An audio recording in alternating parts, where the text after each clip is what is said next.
a whisper in the fog, a fall from a tower no one dares to question. Beneath the veil of diplomacy lies a secret, written not in ink, but in petals and silence.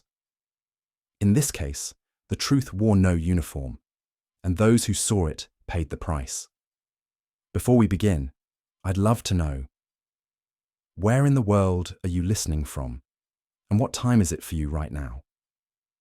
Let me know in the comments below.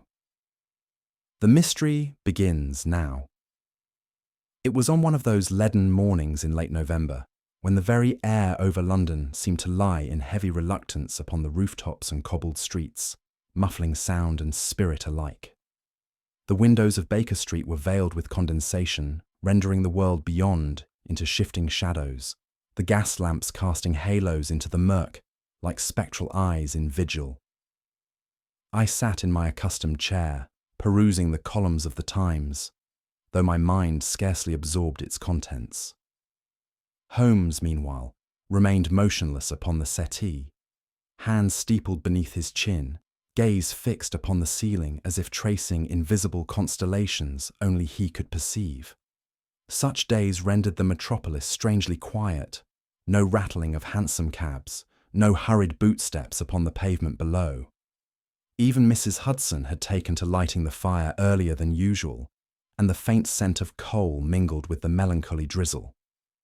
"It is curious, Watson," Holmes murmured at length, breaking the hush without turning his eyes, "how even the weather chooses to conspire with silence when men most wish to speak." Before I could inquire into his meaning, a brisk rap came at the door. The knock was followed by the soft padding of Mrs. Hudson's steps and a muffled exchange below. Moments later, she entered bearing a small tray. Atop it lay a modest bonsai tree, its delicate branches wrapped in damp silk, and beside it, an unsigned telegram enclosed in a red envelope, the sort reserved for diplomatic urgency. Holmes accepted the items with the barest flicker of interest, then gestured for her to leave us. The moment the door clicked shut, he leaned forward with sudden animation. "Observe, Watson," he said, tapping the telegram's seal.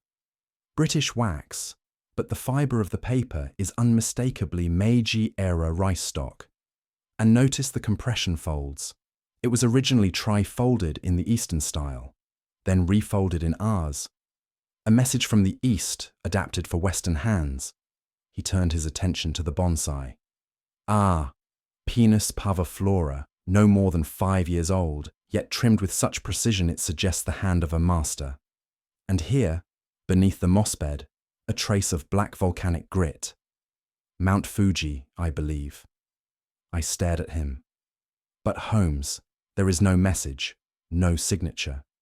"Precisely," he said, eyes gleaming. "Which is why the message speaks volumes." He held the telegram to the firelight. "This, Watson, is no mere gift. It is a summons, and one cloaked in the language of subtlety." In the weeks preceding that morning, I had noted a curious shift in Holmes's routine. While his habitual monographs and violin improvisations remained intact, his recent obsessions had turned eastward.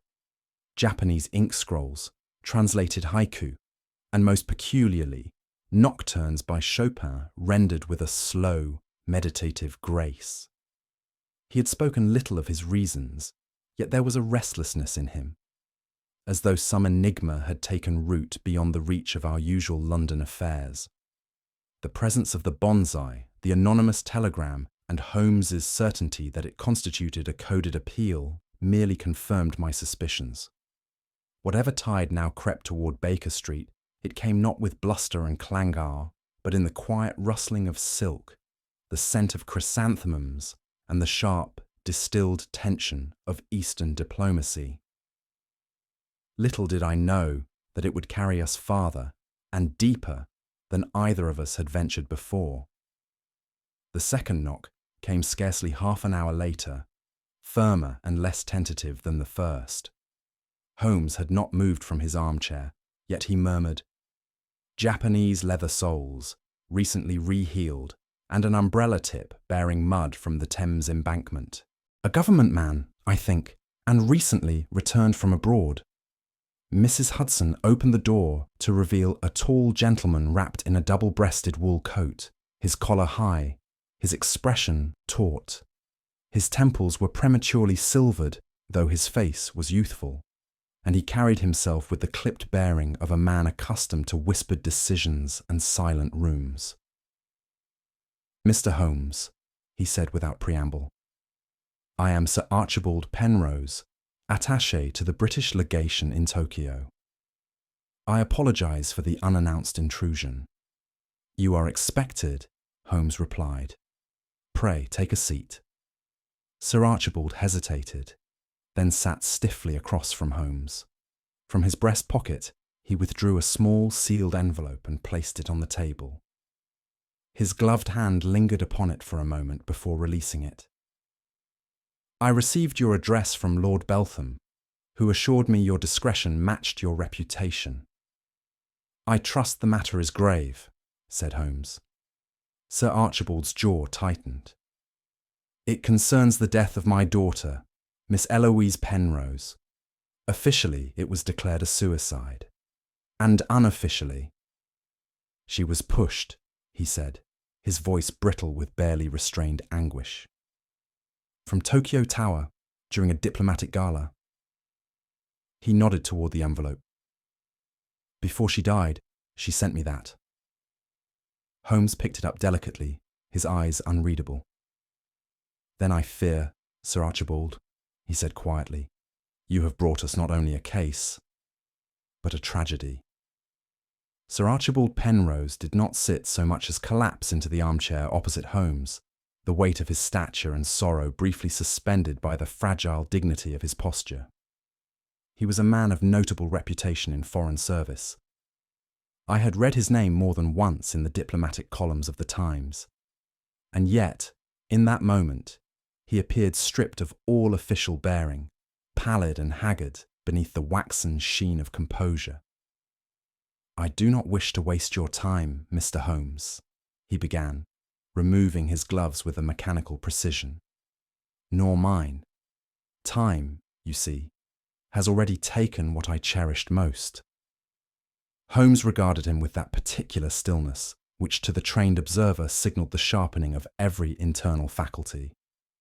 "You are recently returned from Japan," Holmes said softly. "3 days ago. You have not yet resumed duties at the Foreign Office, nor have you informed the press of your daughter's death, though the embassy cable did not go unnoticed." Penrose's eyes widened, then narrowed. "I see I was not mistaken in coming here." "You are burdened," Holmes replied simply. "The kind of burden one does not entrust to official channels." There was a pause, broken only by the ticking of the mantel clock. "She was 23, Penrose said at last. "Eloise, my daughter. She fell from Tokyo Tower during the autumn gala." His voice cracked on the final word, and he turned his gaze away. "She had only just arrived in Japan," Penrose continued, his voice composed now, though I sensed it had taken considerable effort to steady it. "A fortnight prior to the incident, I had insisted she come, a decision I now bitterly regret. Eloise was inquisitive by nature, too much so perhaps for a world that values obedience over intellect." He drew from his inner coat pocket a small leather notebook and held it between his fingers before placing it gently upon our table. This was recovered from her belongings. Holmes made no move to open it, his gaze fixed instead upon Penrose's expression, as though examining the man rather than the evidence. "We were attending the British-Japanese Alliance Gala," Penrose resumed, "an annual affair held at the base of the tower, officials from both nations in attendance, a ceremonial exchange. She excused herself after the second course, said she had forgotten her gloves in the cloakroom. 20 minutes later, I was informed by a uniformed guard that a woman had fallen. I could not conceive that it was her." He stopped, as if the very air had thickened in his throat. "I descended the stairwell myself. She had landed near the eastern scaffolding, not upon the public promenade, but just beyond it. The authorities moved swiftly, too swiftly, I might say. They ruled it suicide within the hour. Holmes leaned forward. And you do not agree? Penrose shook his head. Not for a moment. And yet you waited several days before approaching me. There are matters, the diplomat said with grim finality, that do not permit haste, not when they risk igniting far more than grief. Holmes took up the leather-bound notebook at last, weighing it delicately in his hand before setting it aside unopened. You say the ruling was swift, he said. Did the investigation offer any foundation for such a conclusion? None beyond the usual, Penrose replied. She had been seen wandering the terrace alone. The fall was observed by a visiting naval officer. There was no note, no sign of struggle. The Japanese police declared it a case of melancholy and romantic despair. Was there any history of such in her character? Holmes asked. Eloise was not a girl inclined to despair, Penrose said sharply. She was curious, impassioned, and stubbornly alert. She possessed a love of music, of literature, and an extraordinary affinity for languages. She had recently begun studying Japanese. He paused. And certain things, I believe, began to disturb her. Things, Holmes echoed. She wrote strange letters toward the end, Penrose murmured. Allusions to shadows in high places, hints of secrets too large for a young girl's hands. I dismissed them at the time, regarded them as dramatics. But now... He trailed off, and Holmes gave no comfort, only silence. A silence filled with anticipation. You believe your daughter was silenced? Holmes said at last. I do, Penrose replied. Without a word, Sir Archibald reached once more into his coat and retrieved a folded parchment, worn at the creases, its once crisp edges now dulled with repeated handling. He passed it to Holmes, who unfolded it carefully and began to read. I watched as my friend's eyes moved across the script. It was a strange letter, even to my untrained mind, fevered in tone, meandering in its structure, yet punctuated by moments of alarming clarity. Father, if anything should happen to me, look not to the tower, but to the flower. The black chrysanthemum grows in polished halls. Its petals fall like whispers, but they cut like blades. I am afraid, and I cannot name why, only that something is wrong, terribly wrong. Beneath this, a hurried postscript. They do not suspect I know. That is the only shield I have left. Holmes refolded the page slowly, his fingers pressing the creases back into place. You received this before or after her death? He asked. 2 days before, Penrose replied. It arrived by internal courier. She must have posted it while I was in conference with the naval attaché. And you did nothing? I asked, perhaps too sharply. I misread it, he answered. Saw it as the eccentric musings of a solitary girl thrust too suddenly into a world of masks and mirrors. Holmes nodded gravely. And now, the black chrysanthemum haunts you. It does, Penrose said. Penrose lowered his gaze, the letter still trembling faintly in Holmes's hands. You must understand, gentlemen, he said, his voice low. This is no mere matter of personal sorrow. My daughter's death occurred on foreign soil, within the grounds of one of the most sensitive diplomatic venues in East Asia. Already, the whispers have begun. He paused, composing himself before continuing. The Japanese authorities have no wish to probe deeper. They prefer a quiet conclusion, as do many of my colleagues. To pursue this further, formally, could jeopardize the fragile rapport between our nations. Accusations, even quiet ones, have a way of taking root where they ought not grow.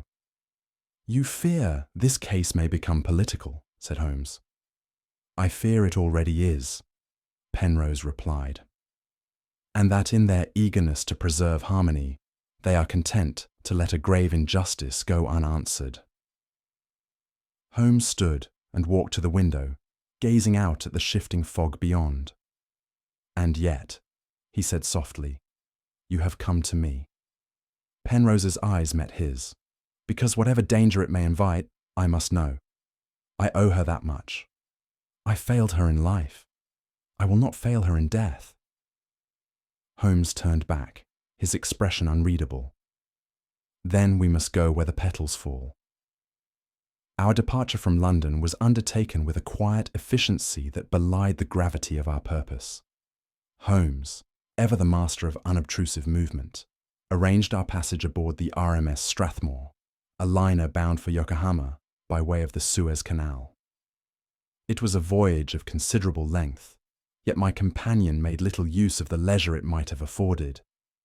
Each day found him poring over a stack of Japanese treatises, linguistic primers, and diplomatic memoranda procured from the Foreign Office archives. His violin was played less frequently than usual, and even his tobacco intake seemed regulated by some inner constraint. I must confess that I knew little of Japan beyond what the common Briton might glean from illustrated almanacs or the foreign correspondence pages of the Times.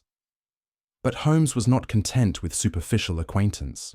By the time we crossed the East China Sea, he had mastered a working knowledge of Hanakotoba, the Japanese language of flowers, and could speak in cautious but fluent Nihongo, with a precision that startled more than one steward aboard the vessel.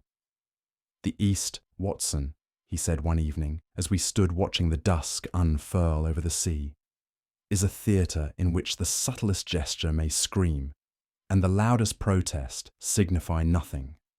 Upon our arrival, the Tokyo skyline loomed as a strange amalgam: paper lanterns and iron girders, ancestral shrines beside modern embassies. It was into this landscape of contrasts, between silence and ceremony, that we stepped, and it was here that the shadow of Eloise Penrose would guide our every move. The British legation in Tokyo stood upon a small rise in the Ichigaya district, its red brick facade a resolute symbol of Victorian formality planted in foreign soil. We were received not with hostility, but with a courtesy so calculated it could only have been designed to keep us at arm's length. Our official escort, a young aide by the name of Whitcomb, led us through narrow corridors and polished reception rooms, each more austere than the last. The walls bore portraits of past dignitaries whose painted expressions seemed to follow our progress with disapproval. In the central office, I observed at least 2 clerks glance up sharply upon our entry, their expressions shifting from indifference to subtle discomfort. Holmes noted every detail with that unblinking gaze of his: the ink smudges on a secretary's cuff, the faint scent of jasmine trailing from the west corridor, and a solitary vase containing a white chrysanthemum placed beside the guest register. "An odd choice of bloom," Holmes remarked softly, more to himself than to me. "White for truth, but also for mourning." Our presence, I soon perceived, was both anticipated and resented. The staff wore their civility like armour, smiles too fixed, words too rehearsed. I could not help but sense that behind every door there lay not just files and dispatches, but secrets draped in protocol. Still, it was not until we were introduced to Lady Asami, Eloise's tutor and cultural guide, that the veil began, however slightly, to lift. Lady Asami entered the parlour with the grace of a falling leaf, soundless, measured, and unassuming. She was of delicate stature, clad in a muted indigo kimono embroidered with silver cranes, her hair drawn up with the precision of a scholar, not a courtesan. Her face bore no trace of cosmetics, but her eyes, dark, steady, and faintly mournful, seemed to possess a depth I could not readily plumb. She bowed in the Japanese fashion, though her English, when she spoke, was refined and tinged with the accent of an educated woman who had spent some years abroad. "I served as Miss Penrose's language tutor and companion," she said. "She was a most unusual young lady, inquisitive, perceptive, and very kind." Holmes did not interrupt her, but allowed her words to unfold like a carefully layered poem. In the final week of her life, I noticed a change. She became restless, often distracted. Once I found her sketching the tower from memory, marking it with petals, black ones, even though we had no such flowers in the house. "Did she confide in you?" Holmes asked gently. Lady Asami hesitated. "Only once. She said, 'There are things that do not wish to be known, but they must be known all the same.' After that, she grew quiet." "Was she afraid?" A pause. "I believe she was." There was something else, a shadow behind the woman's poise. I could see it clearly, though she did not give it voice. It was the look of someone who had seen a truth and dared not speak it aloud. Holmes nodded slightly, as if to say he had seen it too. "Thank you," he said. "You have told us much, even in what you did not say." Ambassador Fitzroy received us later that afternoon in a private salon overlooking the embassy's courtyard. A man of about 50, lean and balding, with a moustache kept in military discipline, and the clipped speech of one long accustomed to command. His handshake was perfunctory, his smile the thinnest veneer over strained cordiality. "Mr. Holmes, Dr. Watson, a pleasure, albeit a professionally delicate one," he said, gesturing us toward the chairs opposite his. Holmes inclined his head. "We are grateful for your time, Ambassador." "Time is not in excess, I'm afraid, but I understand this matter has stirred distress." Holmes observed him silently for a beat longer than was comfortable, then spoke.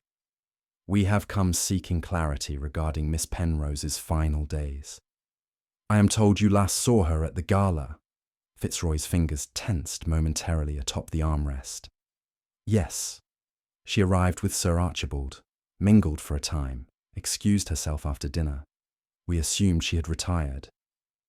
"Did she seem distressed?" A flicker. "I cannot say.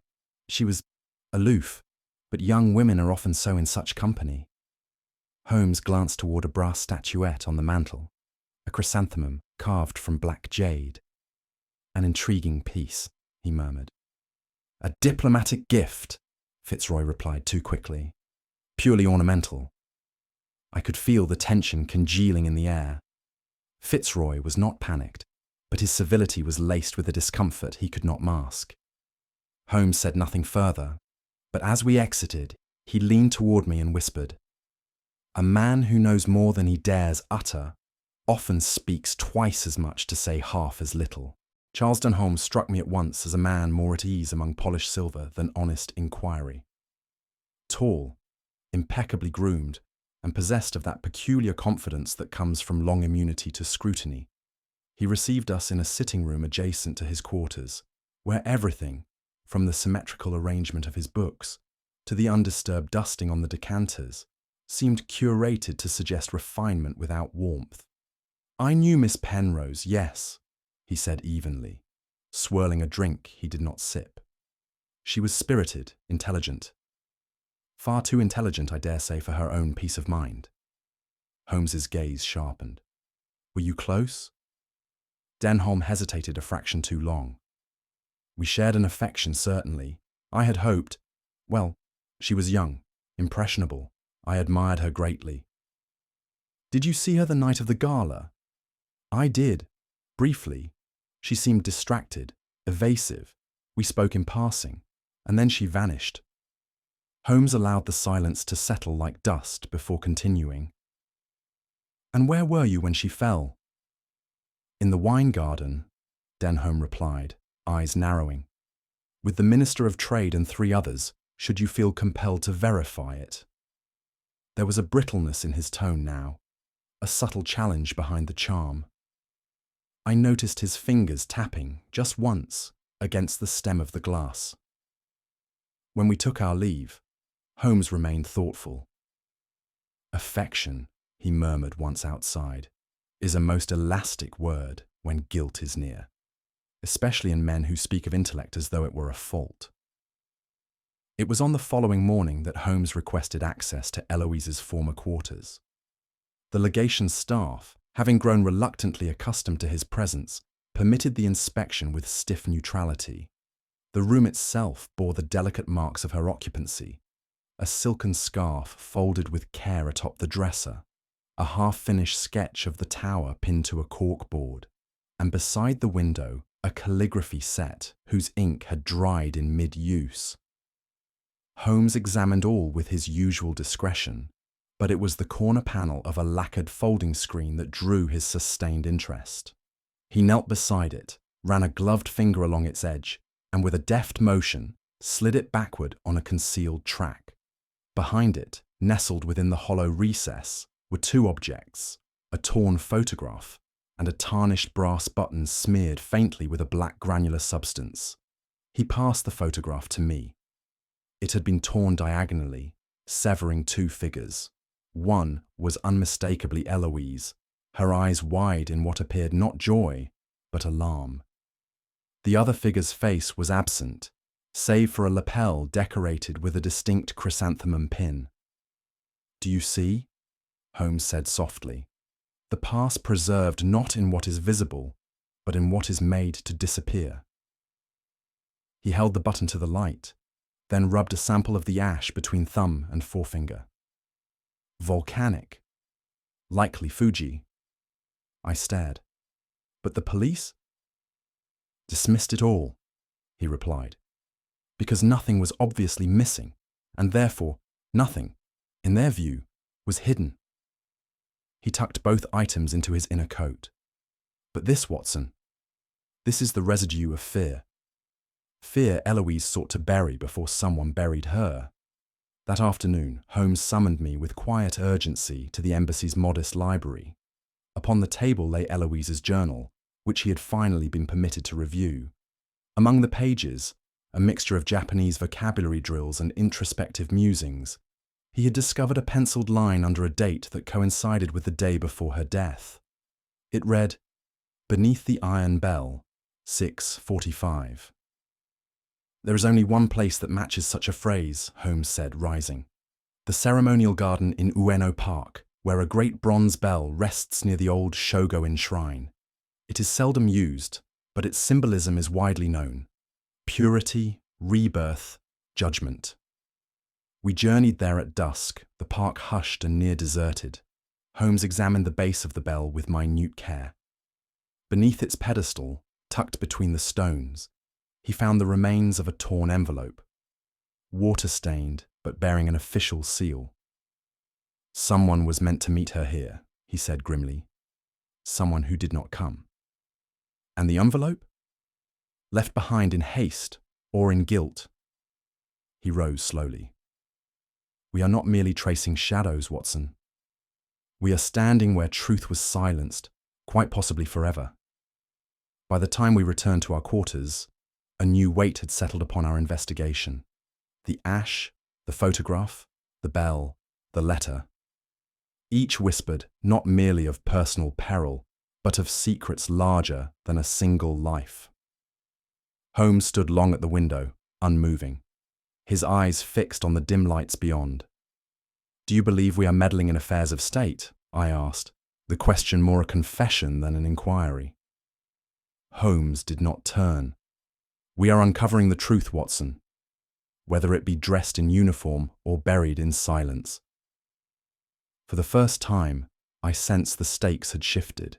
What had begun as the tragic death of a diplomat's daughter was evolving into something far graver, a theatre of whispers and betrayal, in which each step might echo further than intended. And though Holmes spoke no further that night, I knew he had already begun setting his pieces for what must inevitably follow. It was with an air of brittle formality that Holmes was summoned once more to Ambassador Fitzroy's private office, this time without my company. Though I waited in an adjacent room with a pot of cooling tea and the distant ticking of an overly ornate clock, I could not hear the exchange beyond the thick oak panels. But when Holmes rejoined me half an hour later, his expression bore the still, unreadable countenance I had learned to interpret as the sign of a storm deliberately stilled.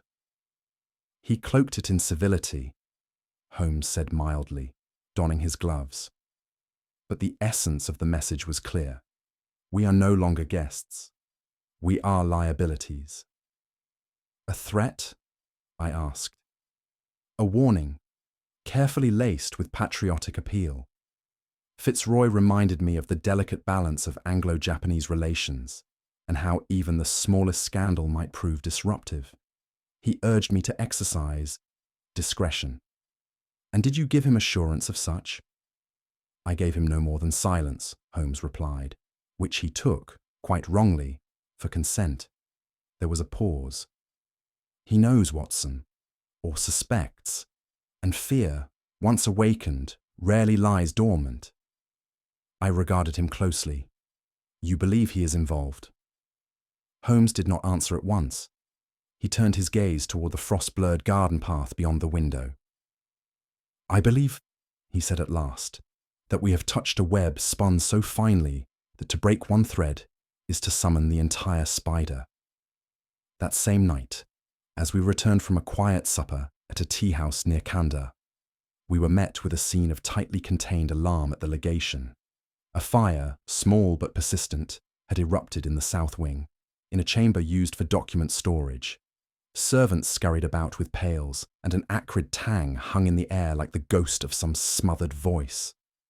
Holmes wasted no time. While others busied themselves with dampened cloths and scorched ledgers, he knelt near the charred shelving with a lantern in hand. His fingers moved with the delicacy of a surgeon, lifting corners of blackened paper and inspecting the unburnt stubs. Curious, he murmured. Only one cabinet consumed, the one nearest the interior wall. What did it contain? I asked.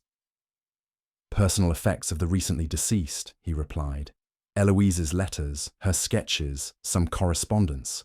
Not diplomatic records, but intimate ones. All reduced to ash, except, oddly, the attendance register for the gala, which remains untouched. I felt a chill, though the fire had long since died.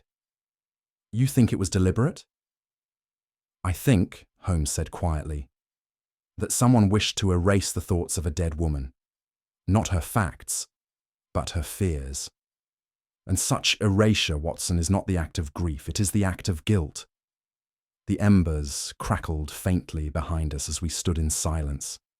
The air smelled not only of smoke, but of concealment. Lady Asami was to meet Holmes the next morning in the garden pavilion behind the tea-house at Yanaka, a place chosen for its seclusion and discretion. We waited there for nearly an hour, the wind stirring the bamboo with a restless hiss, but she did not come. A message sent to her residence returned with an ambiguous reply. She had not been seen since the evening prior, nor had she left word of her plans. Her bed lay undisturbed. Her travel cloak remained upon its peg. Holmes paced slowly along the edge of the koi pond, his hands behind his back, his face set in grim resolve. She knew something, he said at last, something not recorded in letters or panels or petals. You believe she's fled? I asked. He looked at me then, a rare moment of unguarded gravity in his gaze.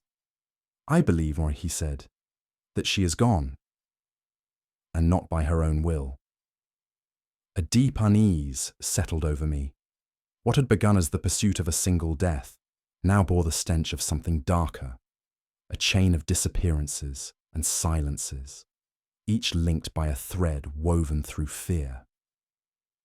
It was near midnight when Holmes, without a word, rose from his writing desk and retrieved his coat. I followed instinctively, though he did not beckon me.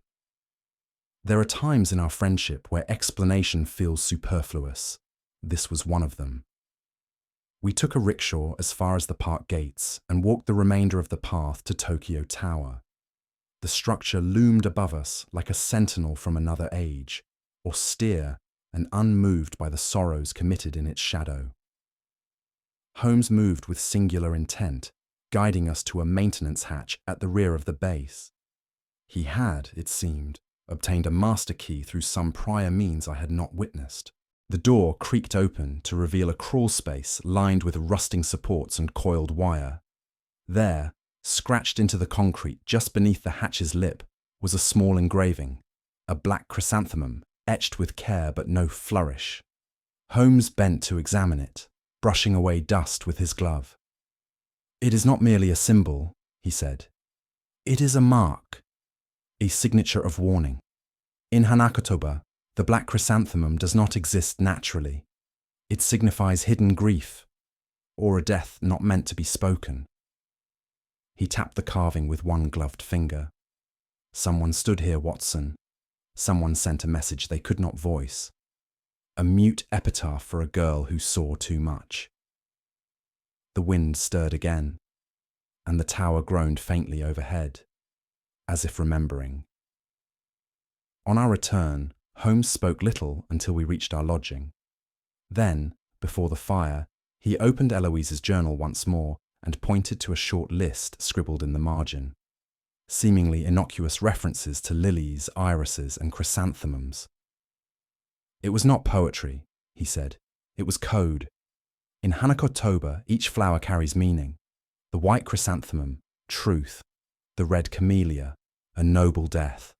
The iris, a message." I leaned in, studying the page anew. "She left a sequence," Holmes continued.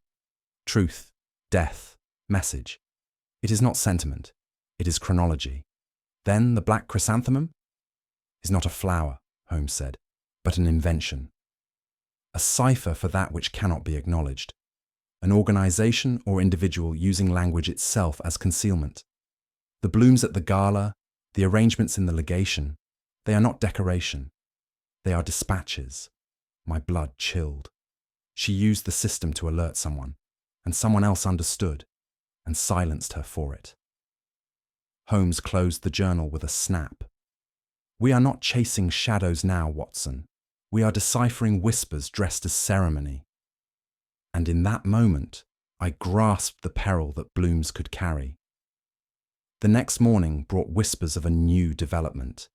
Charles Denholm had been seen in agitated discussion with a local servant, the subject unconfirmed. Though it was said he mentioned Eloise by name. Word spread too that Denholm had once proposed marriage to her and had been politely refused.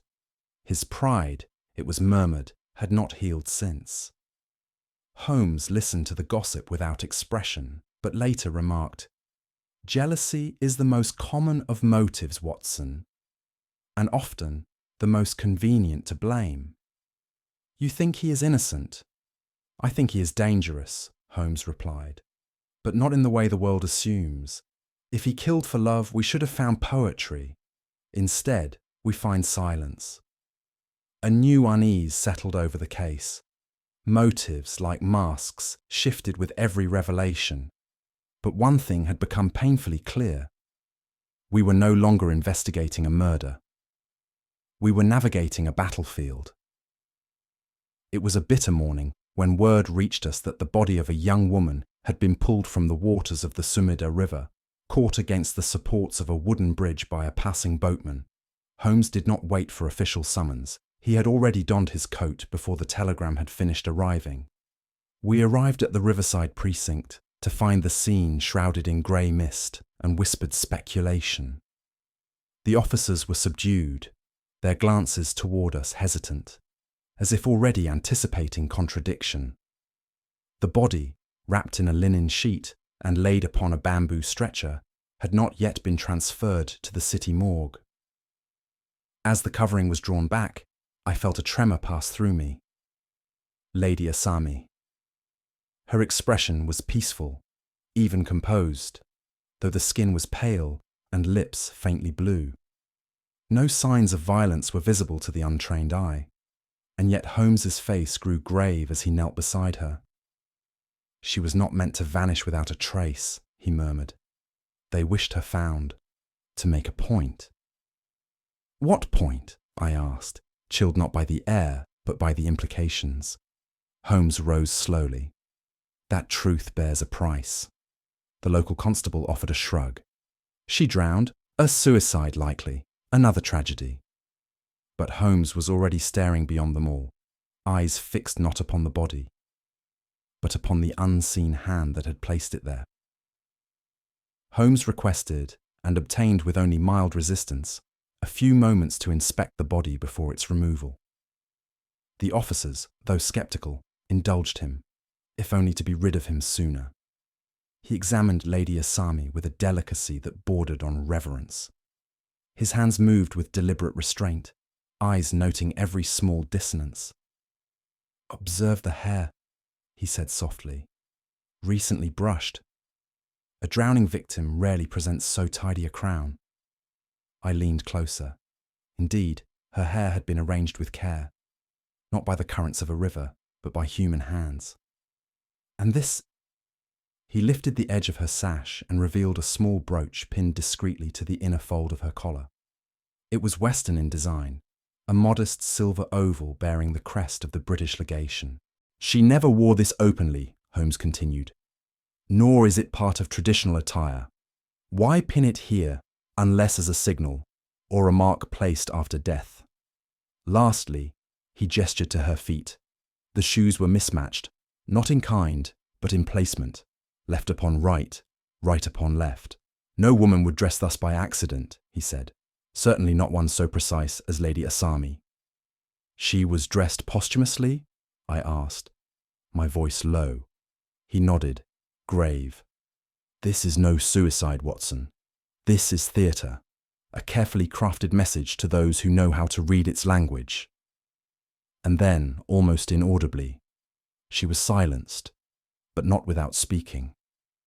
Later that evening, as the city fell into a hush, broken only by the clatter of distant carriages, Holmes and I returned to our quarters. He said little, but I recognized the still fury that often accompanied his moments of greatest clarity. "The placement of the brooch," he began, "the brushed hair, the deliberately mismatched shoes, each a signal." He stood before the fire, hands clasped behind his back. "Lady Asami died not by choice, but by decree, and her murder was not merely to silence her, it was to warn us." "Warn us?" I echoed. "Of what happens to those who ask questions of the black chrysanthemum," he replied. A gust of wind rattled the shutters. The fire popped. "This was not rage nor panic," he continued. "It was ritual, composed, meaningful." "And who was the intended audience?" Holmes turned to me, his face ashen in the firelight. "Us." I felt a weight settle on my chest. For the first time since our arrival, I sensed that Holmes feared the depth of the abyss we now stared into. And yet he did not flinch, only bent closer. "To silence a witness," he said, "is to admit there is something worth hearing." That night, Holmes returned once more to the torn letter Eloise had left behind, the one her father had delivered in trembling hands to our rooms at Baker Street. He laid it on the table beneath a gas lamp, smoothing the creases with care. "What we mistook for disjointed grief," he said, "was encoded urgency." He tapped a particular phrase. "The petals fall where no garden grows. The roots are not in earth, but in paper." "Symbolic?" I asked. "Symbolic, yes, but precise. No garden implies something artificial, perhaps ceremonial. Roots in paper is a double entendre, meaning both documents and bureaucracy." He drew forth the photograph found behind the lacquered screen. "And this, the chrysanthemum pin worn by the unnamed figure. It appears again and again. I now believe the black chrysanthemum is not a person at all, but an intelligence ring." "Espionage?" I asked, stunned. Holmes nodded.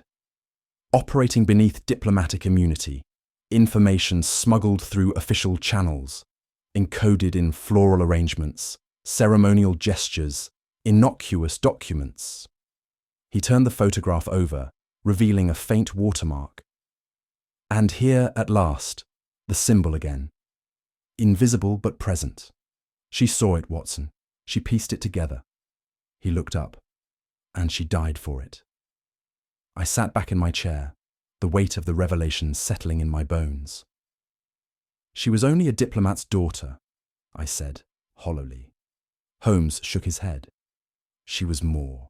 She was a seer among the blind." His voice dropped, and she was the first to name the shadow. The following day, Holmes walked me through his deductions in full, not as a boast, but as a reckoning. We sat across from one another in the quiet stillness of a garden courtyard, where petals drifted from a sakura tree like echoes of a past no longer silent. "It is the diplomatic pouch, Watson," he said. "That most sacred vessel, immune to inspection, immune to law, and thus ideal for the trafficking not merely of secrets, but of nations." I frowned. "You believe the British legation itself is complicit?" "Not it, but individuals within it. A handful of men, perhaps only one, using the pouch network to ferry encoded documents to foreign hands. Messages disguised in ritual, floral codes, ceremonial placement. And Eloise discovered this. She suspected, she documented patterns, questioned arrangements, noticed repeated symbols. She wrote them down. She used Hanakotoba to outline her discovery. He produced a final item, a pressed black chrysanthemum, faded but intact. It was hidden inside her sketchbook, sealed behind the lining. He placed it gently on the table between us. She knew she could not speak it aloud, so she wrote it in petals. I felt the wind shift, a strange stillness as though the trees themselves bowed to some unspoken sorrow. "And the man behind it?" I asked. Holmes's face hardened. He lured her to the tower under pretext of reconciliation. There, he ended her life. He rose slowly. She uncovered an empire, not of land but of silence. And now, Watson, we must tear the veil fully. Holmes' eyes gleamed with a peculiar fire as he bent over the low writing table in our quarters, the lamp throwing long shadows across his face. Before him lay an official-looking dispatch, folded crisply and sealed with the insignia of the British legation. "It is a fiction, Watson," he said, without looking up, "but one grounded so cunningly in plausibility that it will appear genuine to the man who has lived in lies." The document contained what appeared to be a memorandum outlining a fictitious interception, a coded message purportedly uncovered in the floral correspondence of an outgoing pouch. Buried within the formalities were deliberately chosen phrases: Kyoto Bloomfall, number, 17 at the Iron Bell, and Camellia red to ivory, harmless to any outsider, but to the ears of one steeped in the language of coded petals, unmistakable bait. Holmes slid the completed document into a pouch, identical to those used by diplomatic couriers. "This will be seen by exactly one man," he said, "for no one else has both the position and the obsession to verify it." "You're certain the response will be enough?" I asked. "If the spider does not stir when the web is touched," he replied, sealing the pouch, "then either it is dead or it was never there." He arranged for the pouch's delivery through channels known to Fitzroy, making no effort to hide it. Indeed, Holmes wanted it known, wanted the scent carried through the halls like pollen on the wind. And then we waited, not idly, but with the terrible patience of those who have baited a hook with truth and dared the liar to bite. 2 days later, Holmes extended an invitation, elegant in its civility and insidious in its intention. A private tea ceremony, to be held in the gardens of the Takanawa estate, was offered as a gesture of reconciliation and closure. To Ambassador Fitzroy, Charles Denholm, and the surviving members of the legation's inner circle, it appeared as a moment of peaceful release, an opportunity to lay the tragedies of recent days to rest beneath the veil of ceremony. To Holmes, it was a crucible. "This ritual," he said to me quietly, as we reviewed the seating arrangement, "is designed to suppress emotion beneath formality. And that, Watson, is precisely when emotion becomes most dangerous. He had arranged for the ceremony to be conducted by a respected tea master, an elderly gentleman of such serene authority that even Fitzroy would not dare to challenge the authenticity of the rites. A single arrangement of flowers had been placed upon the tokonoma alcove, camellia and chrysanthemum in precise sequence, their meaning masked to all but the initiated. "There is no accusation in this room," Holmes said. "Only observation." "And what do you expect to see?" "A flinch," he replied, "from a man who has trained himself never to flinch." As the sun lowered over the slanted eaves and the garden filled with the scent of warm matcha and silence, the guests arrived, each bearing, though they knew it not, the weight of what would follow. I had never attended a traditional Japanese tea ceremony before that day, and I confess to being profoundly moved by its grace. Each motion was deliberate, each silence profound. There was, in its simplicity, a kind of discipline I found both foreign and deeply human. The garden, enclosed by bamboo fencing and whispering leaves, became a sanctuary from the brutalities of recent days. Fitzroy, immaculate in formal attire, bowed with studied reverence. Denholm looked drawn and stiff, his eyes flitting often toward Holmes. The others, minor functionaries and couriers, behaved with the distant politeness of men unsure of their purpose. Holmes himself took no seat of prominence. He observed and gently guided conversation toward the abstract, questions of loyalty, of duty, of the difficulty of navigating worlds with conflicting codes of honor. "I have often wondered," he said at one point, "whether silence is the virtue we suppose it to be, or whether it is merely a cloak for those who fear the light." Fitzroy's teacup paused mid-air, the liquid trembling within. The tea master refilled the cups with precise grace, his sleeves whispering as he moved. No one spoke of Lady Asami. No one dared mention Eloise Penrose. But I felt, in the hush, the coil of something tightening, a pressure beneath the surface that awaited only the gentlest prick to bleed. And then Holmes gave that prick, in the form of a flower. At a lull in the ceremony, a moment observed in which the final bowl is passed before the room reflects in silence, Holmes approached the tokonoma. With deliberate ceremony, he replaced the original arrangement with a new floral display. It was subtle, almost indistinct to the untrained eye, but I, having studied his methods, saw the shift: a white iris at the center, 2 red camellias to the left, a single black chrysanthemum to the rear. Holmes said nothing. He bowed to the master and resumed his seat. The silence held, a strange, weighty stillness broken only by the wind through the leaves. And then Fitzroy moved. Not a cry, not a gasp, but a twitch, a narrowing of the eye, a tightening of the jaw, a glance, too swift, too sharp, toward Holmes. In that moment, I knew. Holmes lifted his cup and sipped slowly. "Curious," he murmured, "how the iris, in Hanakotoba, means a message, and the camellia, a noble death." Fitzroy stiffened. "And what of the chrysanthemum?" Holmes looked at him with the barest trace of pity. "In this shade," he said, "it is not a flower, it is a tomb." The room seemed to tilt. The tea master, unaware, bowed gently and withdrew. Fitzroy stood suddenly. "This is absurd. It was never intended for you," Holmes interrupted calmly, "but only you understood it."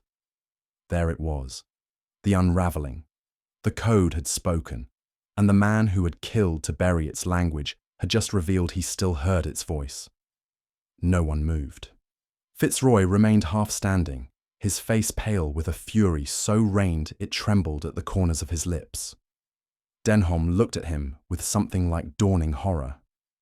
"You claim much," Fitzroy said, his voice tight, "but have proved nothing." Holmes stood slowly, his posture unthreatening, his voice low. "I claim only what you have confirmed," he said. "You knew the code. You reacted to it. You knew of the leak I fabricated and came today expecting to contain the damage." He paced a step forward, still measured. "You lured Eloise Penrose to the tower under the pretense of resolution. And when she would not be silent, you silenced her." Fitzroy's hands clenched at his sides. "She was a child. She was a witness," Holmes corrected, "to a system of treachery woven through the very pouches you oversaw." His voice did not rise. "You pushed her." Silence again. And then Fitzroy sat, as if his legs no longer trusted themselves. Holmes turned to the others. "Her last breath was truth. Yours, I suspect, will be revision." Denholm looked away. One of the junior attachés left the room in silent horror. Holmes sat once more, as though nothing had happened. "Tea," he said, "has a way of revealing the quality of water. And men." I watched Fitzroy collapse inward, not with rage, but with the slow horror of a man undone by the mirror he had spent years avoiding. He did not confess in words. He had no need. His eyes, once sharp and certain, now stared at the floor with a blankness I had seen in only one other man. A colonel who had ordered a needless charge and lived to count the names. Holmes said nothing more. I could not help but feel some sliver of pity. Not for the man's actions, which were damnable, but for the self-deception that had allowed him to cloak betrayal in the garments of service. The tea-master returned, unaware of the moral carnage. And so, in a garden built for harmony, the truth had bloomed, terrible and undeniable. Holmes folded his hands. Fitzroy said nothing, and the silence at last had meaning. The silence that followed Holmes's calm accusation did not last long. Fitzroy rose again, this time not in fear or denial, but with a sudden flare of indignant pride. His voice, when it came, was resolute, not trembling with guilt, but sharpened by conviction. "Yes," he said with icy precision. "Yes, I did it." A breath caught in my throat. Even Holmes raised an eyebrow. Fitzroy's jaw was set as he looked around at the stunned gathering. "You speak of betrayal, Mr. Holmes, but what do you know of duty, of the burdens borne by those entrusted with the fragile peace of nations?" He took a step forward, ignoring the way Denholm recoiled slightly. "That girl," he said, the word girl falling from his tongue like an accusation, "was meddling in affairs she could not possibly comprehend. She mistook sentiment for strategy, compassion for competence. Her naive idealism could have unraveled years of carefully maintained equilibrium between empires." His fists clenched. If that pouch had been intercepted, if her little revelation had found its way to the wrong ears, we'd be staring at more than a scandal. We'd be staring at war. No one spoke. Even the cicadas seemed to have silenced their chorus. "I did what was required," Fitzroy finished. "Not for gain, not for pleasure, but because the Empire demanded it." I turned to Holmes then, expecting fury, but his face remained still, as if he were gazing not at a man, but at a grave already dug. And when he finally spoke, his words held neither heat nor pity. "There is a flaw," Holmes said quietly, "in your narrative of necessity." Fitzroy's mouth opened, but Holmes silenced him with a single raised hand. "You see," he continued, "you confuse the Empire with yourself. You mistake your position for righteousness, your preservation for national good. But the Empire, if it is to mean anything, must not be built on the bones of those who serve it with honesty." He took a slow step forward, and the air around him seemed to tighten. Miss Penrose was not a child, nor a fool. She saw what you were doing, and she acted not with recklessness, but with clarity. She used reason, observation, and courage, the very same tools upon which the strength of Britain has always depended. Fitzroy flinched, as though struck. "You did not preserve the Empire," Holmes said. "You shamed it. You ensured that its seal concealed murder, that its pouches carried treason." Holmes's voice never rose, but there was steel beneath it now, cold and unsparing. "There is no banner noble enough to justify what you did." For the first time, Fitzroy's shoulders slumped. "Whatever else you are," Holmes concluded, "you are not a patriot. You are a coward who feared being found out. And so you snuffed out the only soul brave enough to speak." In the stunned hush that followed, a quiet sound broke from the corner of the garden. Sir Archibald Penrose, who had stood throughout like a marble statue, polished, dignified, composed, gave a sudden, audible gasp and staggered back a step. His hands clutched the edge of a bench, his head bowed so low I feared he might fall. "Eloise," he whispered, barely more than breath. "My daughter." The words seemed to collapse in on themselves, as though the air itself had betrayed him. I moved swiftly to his side, steadying him. His eyes were red-rimmed, unfocused, the weight of revelation and grief having shattered the fragile bulwark of diplomatic detachment.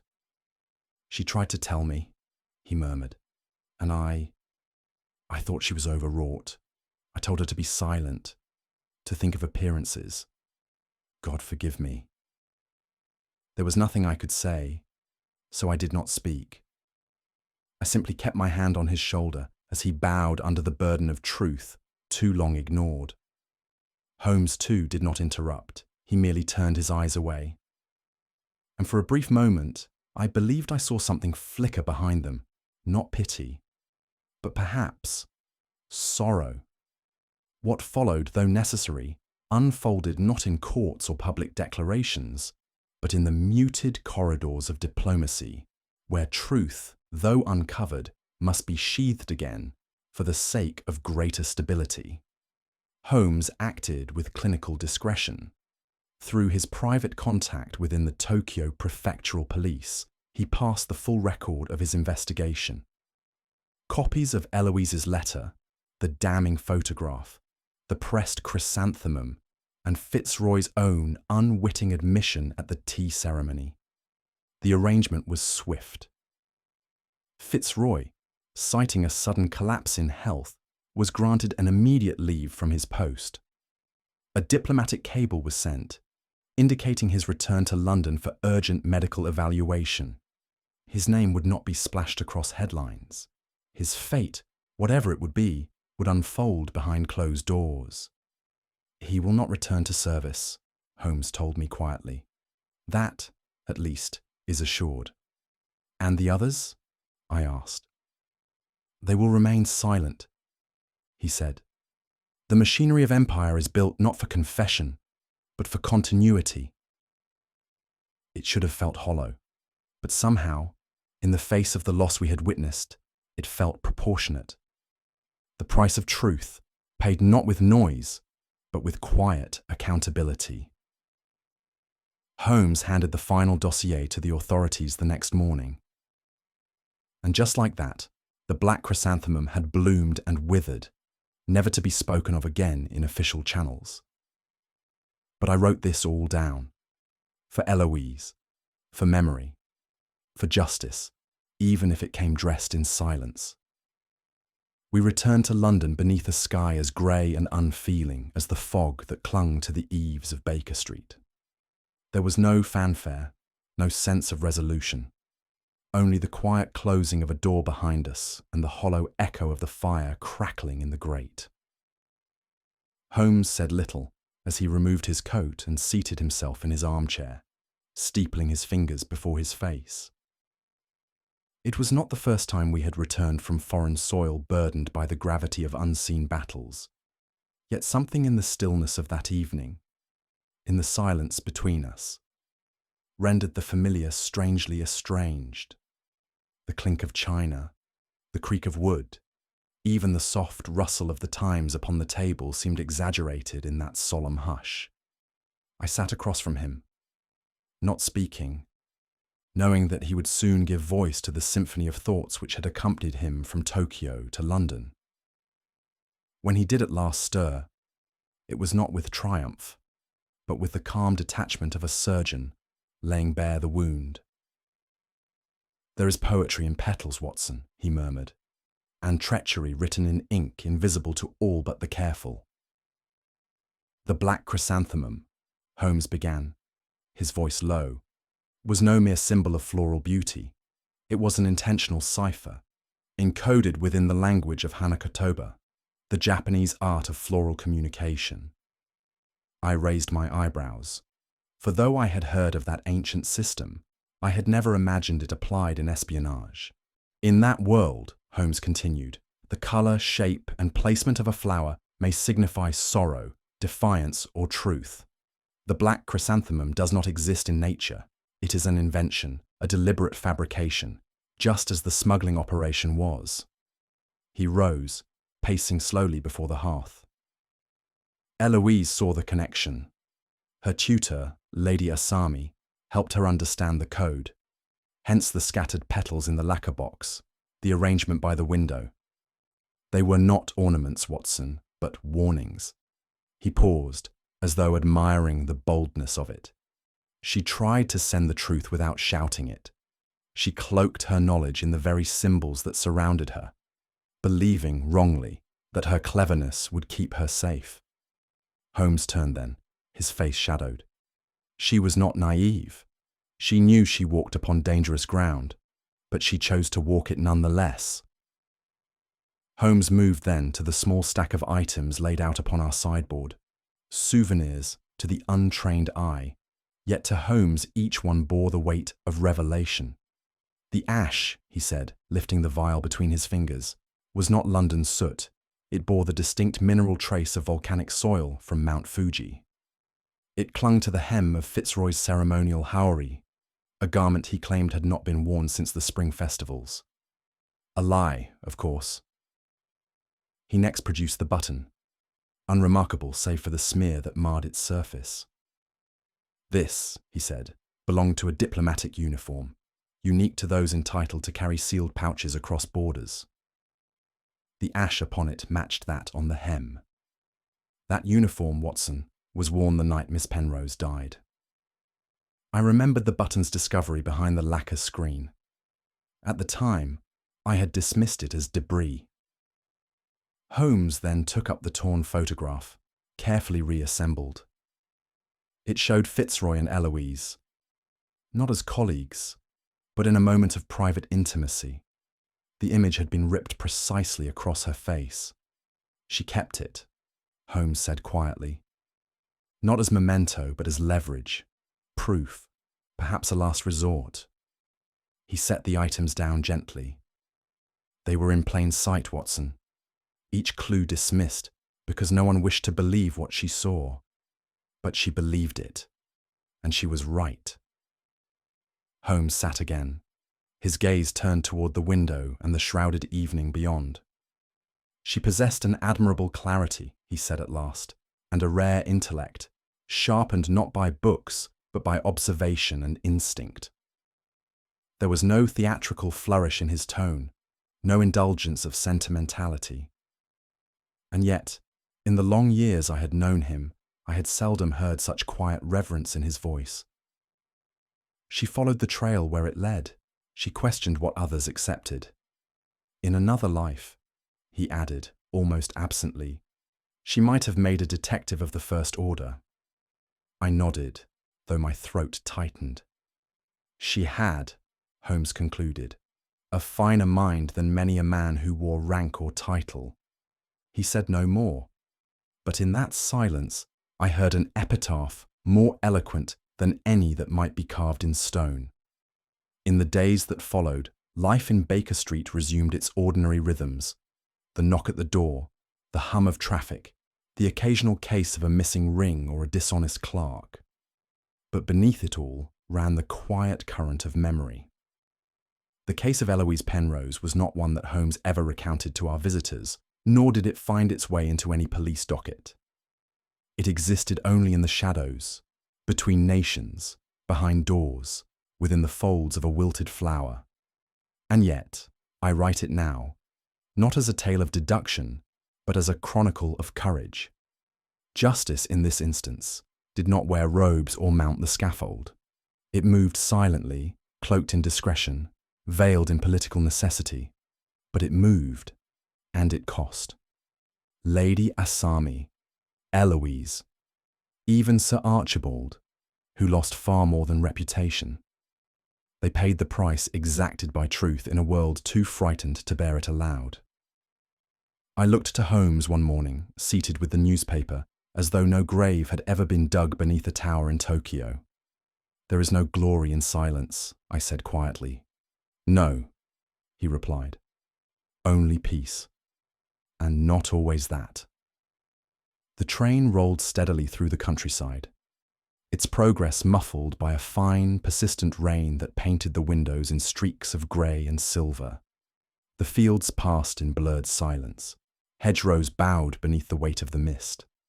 Distant cottages no more than pale smudges against a dull horizon. Within our compartment, Holmes sat motionless, his chin resting upon his fingers, his eyes half-lidded yet awake with thought.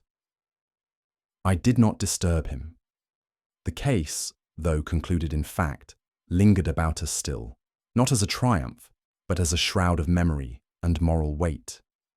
The rhythm of the wheels on the track had the slow cadence of a dirge, and I could not help but feel that we had left behind not only the land of Japan, but something far more irretrievable. There are journeys from which one does not return the same. Holmes had not spoken since we boarded the train at Dover, and I, for my part, had no desire to fill the silence. Some truths do not require articulation to be understood. The fog outside was mirrored within, and in that heavy quiet, we sat as two men who had glimpsed the cost of truth in its most solemn form. It was Holmes who broke the silence at last, his voice subdued, but curiously resonant, as though he spoke not only to me, but to the memory of one now beyond reply. "She was not bred to it, Watson," he said. "No training, no education in the subtleties of espionage. And yet, she saw what others could not, and acted when others would not." He turned his gaze to the rain-slick glass. "In the annals of our profession, we have encountered those who act from ambition, from vengeance, from desperation. But to act from clarity, and with no prospect of reward, that is rare." I said nothing, for I knew that such words from Holmes were not spoken lightly. His admiration, when offered, was as precise and rare as his deductions. "She read the pattern behind the petals," he continued. "She understood the danger, and yet moved forward, not in recklessness, but in resolve." He paused, then added, almost to himself, "I have known men who would claim valour in war and fold at the whisper of scandal. But she bore it alone." In that moment, I saw in Holmes's expression the faintest echo of sorrow. He did not mourn often, but when he did, it was for the truly worthy. As the train wound its way toward London, I found my thoughts drawn not to the solution we had uncovered, but to the silence that would surround it. The names would not be published. The truth would not be proclaimed. Eloise Penrose would remain, in the eyes of the world, a footnote, a diplomat's daughter who died tragically young in a foreign land. The machinery of diplomacy demanded it. There would be no inquest that told the full tale, no honour bestowed posthumously for her insight, her courage, her sacrifice. It was a necessary silence, we were told, a silence that preserved stability, but within it something noble was buried. I looked again at Holmes, whose eyes had returned to their fixed stare at the passing landscape. "It is a bitter thing," I said softly, "when those who serve the truth are left without acknowledgement." Holmes did not look at me. "The world is often cruel to those who act without selfishness," he replied, "and kindest to those who do not act at all." The train continued on, and I felt the quiet tighten around us once more. not oppressive, but solemn. The cost had been paid, and though justice had its due, remembrance would come only from us. Holmes reached into his coat, drew forth his pipe, and began to fill it with the measured calm of a man once more in control of all that surrounds him. The flint struck, the tobacco caught, and for a moment he said nothing, merely let the smoke curl upwards, as though tracing thought into air. At length he spoke. "Do you know, Watson, what troubled me most about this affair?" I shook my head. "It was not the crime, nor even the cover it was given," he said. "It was the ease with which the machinery accepted it, as though betrayal, once wrapped in diplomacy, ceased to be betrayal at all." He leaned back, pipe in hand, eyes watching the smoke dissipate into the cabin's ceiling. "Peace," he said, "is not the absence of conflict. It is the successful concealment of it." I stared at him. "You mean—" "I mean," he interrupted gently, "that the world we serve rarely desires truth, Watson. It desires quiet. And those who disturb it, no matter how righteous, are seldom welcome." Outside, the rain had thinned, though the clouds remained. Holmes took another draw on his pipe and concluded, "There is no peace in diplomacy, Watson, only the illusion of it." As the fire in our hearth crackled low that evening, Holmes sat with steepled fingers, his gaze fixed on the shifting shadows cast upon the walls of Baker Street. "You see, Watson," he murmured at length, "the most dangerous betrayals are not born of greed, but of justification. When a man convinces himself that his crime serves a greater good, he ceases to see it as crime at all." I nodded, thinking of the ruined lives left in Fitzroy's wake, and of the girl whose quiet courage would remain unsung. "She died not in folly," Holmes added, "but in clarity. A mind such as hers, sharpened by conviction, is a thing too rare, and often too unwelcome." He tapped his pipe once against the ashtray and gave a soft, almost imperceptible sigh. "There are times, Watson, when truth requires not merely discovery, but defense, and in that, she surpassed us all." What do you think? Was the ambassador's greatest error underestimating Eloise, or believing his secret was too valuable to be exposed? I'd love to hear your thoughts in the comments below. If you enjoyed this mystery, be sure to subscribe for more Sherlock Holmes cases, and don't forget to share the story with fellow lovers of deduction and intrigue.